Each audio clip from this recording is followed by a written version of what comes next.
Não quero lhe falar, meu grande amor, das coisas que aprendi nos discos. Quero lhe contar como eu vivi e tudo que aconteceu comigo. Viver é melhor que sonhar. E eu sei que o amor é uma coisa boa, mas também sei que qualquer canto é menor do que a vida de qualquer pessoa.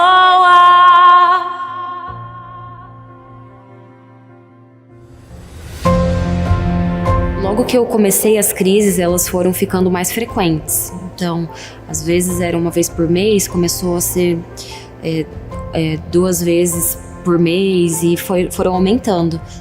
Eu fugia do controle, eu perdia o controle sobre mim. Gritava, brigava, quebrava coisas, fazia coisas que eu realmente não queria fazer. Além disso, já estava afetando a minha vida social também. Então, às vezes eu deixava de trabalhar, eu já não queria mais sair, não queria ver pessoas, nem mesmo as pessoas da minha família. A dor era tanta, autodestrutivas e destrutivas para as pessoas que estavam à minha volta, e você não sabe como administrar essa dor que você está sentindo, então você pensa, se eu me mato, eu acabo com tudo isso. Desculpa.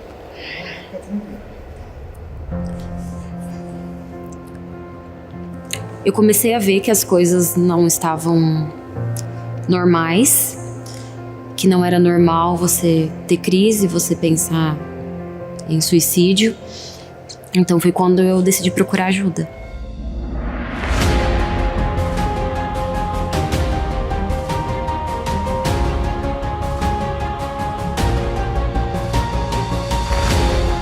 Quando eu tô triste, quando eu tô com raiva, eu coloco isso na música. Em vez de eu gritar, eu canto.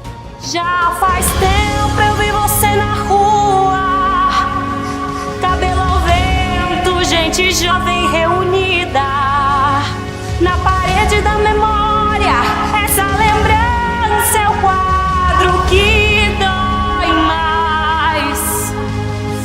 Minha dor é perceber que apesar de termos feito tudo que quisemos, ainda somos os mesmos e vivemos como os nossos pais.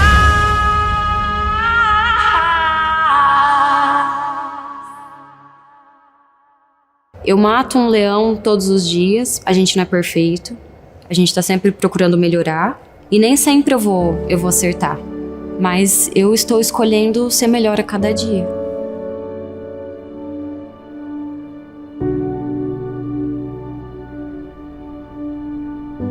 Somos especialistas em construir fantasmas que nos assombram. Somos tão complexos. A mente humana é tão sofisticada que quando nós não temos problemas, nós os criamos. Mas o que o ser humano não sabe é que existe um fenômeno no cérebro que é inconsciente, chamado fenômeno RAM, registro automático da memória. Ele arquiva tudo sem autorização do seu eu, que representa a capacidade de escolha, a autodeterminação, a consciência crítica. Portanto, sem autorização do eu, a cada momento, o fenômeno RAM, o biógrafo do cérebro, está arquivando pensamentos lúcidos, mas também estúpidos, pensamentos que promovem a vida, mas também ideias que vão contra a existência, pensamentos que estimulam você a se reinventar, mas também pensamentos que levam você a se enclausurar dentro de si e chafurdar na lama do pessimismo, da autopunição e da autocobrança.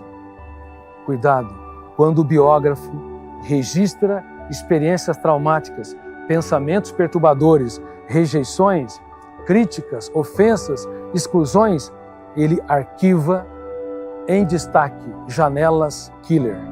E essa janela killer se torna um núcleo traumático. E ela pode sequestrar o ser humano no único lugar que ele deveria ser livre. E é muito importante você saber que nós não conseguimos deletar a nossa memória. Nós temos de conviver com os nossos fantasmas mentais e domesticá-los, na verdade, reeditá-los. E uma técnica poderosa de gestão da emoção chama-se DCD, duvidar, criticar e determinar.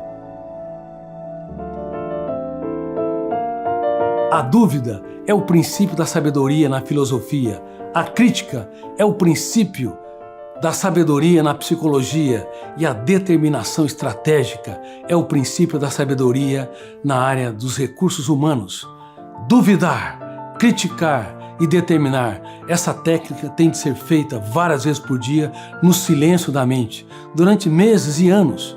Você deve duvidar de todo pensamento perturbador, duvidar dos pensamentos suicidas, duvidar de que não vale a pena viver a vida, duvidar de que você não consiga ser feliz e forte, mesmo que abandonado, traído, ferido. Duvide, sem que ninguém esteja ouvindo. Duvide de tudo aquilo que te controla, porque tudo aquilo que você crê te controla. Você tem de duvidar que não conseguirá brilhar na sua inteligência. Por exemplo, alguém te abandonou e você sente o último ser humano, traído, ferido e não compreendido. Você tem de duvidar que você não vai sair deste relacionamento mais forte. Aliás, você tem de proclamar: você me abandonou? Pode ter certeza, agora é que eu serei mais feliz. Quem perdeu foi você e não eu. Quando o teu eu resolve sair da condição de crer nas falsas crenças para duvidar de tudo aquilo que te controla, tenha certeza, você nunca mais será o mesmo. Se vier um pensamento de que você não tem beleza física, você tem de duvidar. Por quê? Eu sou escravo do padrão tirânico de beleza. Eu duvido desse padrão. Eu sou sim uma pessoa bela, mesmo que não esteja dentro deste padrão ditatorial do que é belo. Eu me sinto belo. Se as pessoas não me abraçam, eu me abraçarei. E se você tiver o pensamento: a melhor solução é acabar com a minha vida, ninguém vai se importar comigo, você tem de duvidar desta falsa crença. Você tem de duvidar dos pensamentos suicidas. Você tem de duvidar de que não vale a pena viver a vida. Não existe nada que conta mais mentiras do que uma mente não gerenciada pelo eu. Então duvide de todas as mentiras que transitam na sua mente. Para conseguir gerir a minha emoção, trabalhar a depressão, eu costumo fazer perguntas inteligentes para mim mesma. Então toda vez que o meu cérebro traz uma situação que para mim vai ser caótica, eu me pergunto: é isso mesmo?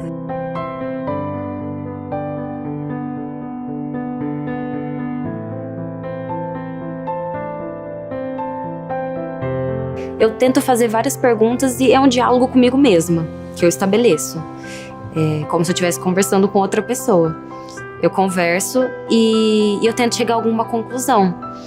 Geralmente essa conclusão que o que eu estava vendo não era realmente aquilo que eu estava vendo, não tinha a proporção de que eu estava dando. E isso me ajuda a entender melhor os processos da vida e me entender melhor também.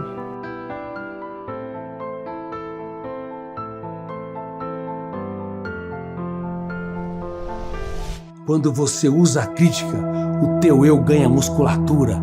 Critique os pensamentos perturbadores, critique os seus medos, critique que você não é uma pessoa amada, querida, critique que você não vai influenciar, impactar as pessoas, critique que você não consiga dar a volta por cima, critique a sua baixa autoestima. Lembre-se, você foi o maior alpinista da história.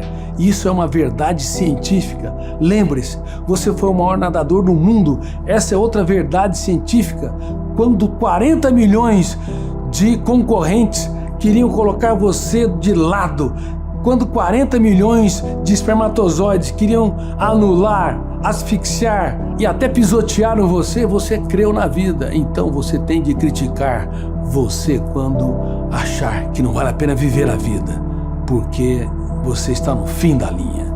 Critique o seu eu frágil, critique o seu eu inseguro, critique o seu eu coitadista, o eu que tem dó de si que acha que você é o último dos seres humanos, acabado, fragmentado, sem esperança, você tem de dar uma chacoalhada no seu eu.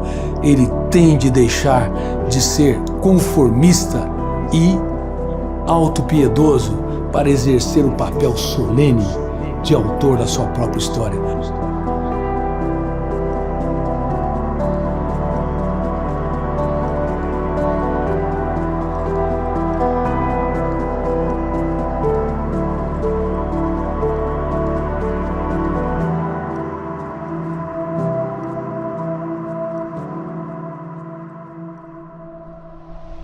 Você não apenas tem de duvidar, criticar, mas também decidir gerir a sua emoção, decidir se reinventar, decidir transformar traições, abandonos, frustrações, fracassos na sua força, na sua coragem, na sua capacidade de ser um ser humano muito mais bonito, saudável e inteligente. Todos os dias, quando vier um pensamento suicida, quando vier um pensamento de que não vale a pena viver a vida, quando vier uma ideia de que você não tem solução, você deve duvidar. Eu duvido dessa ideia, eu duvido desse pensamento, eu critico essa falsa crença, eu critico o meu eu frágil que não se reergue diante do caos e eu decido mudar a minha própria história. Eu decido escrever os capítulos mais importantes da minha vida. Quando o mundo desaba sobre mim, eu decido ser gestor do veículo da minha emoção. Duvidar, criticar e determinar, você faz no silêncio da sua mente, várias vezes por dia, com muita liberdade, mas também com muita emoção e autoridade, porque pensamentos suicidas é autoritário. Emoção triste e depressiva é autoritária. Sentimento de culpa e autopunição é agressivo. Portanto, você não pode ser carinhoso contra os seus carrascos. Você tem de reciclá-los. E quando uma pessoa pensa em morrer, reitero, ela está dentro de uma janela killer, um cárcere mental. São verdades não verdadeiras, são falsas crenças. Por que você não usa o seu eu para abrir as grades dessa janela killer através da técnica do DCD? Ela abre as comportas dos cárceres ou dos presídios mentais e te faz você reescrever a sua história. Você não imagina o poder que o seu eu tem quando ele deixa de ser um espectador passivo, tímido, frágil, na plateia da sua mente e entra no palco e começa a gritar: eu posso ser líder de mim mesmo, eu posso me reinventar, porque eu não sou mais um número na multidão, porque eu não sou mais um cartão de crédito, porque eu sou um ser humano insubstituível, porque eu vou ter um romance com a minha própria história.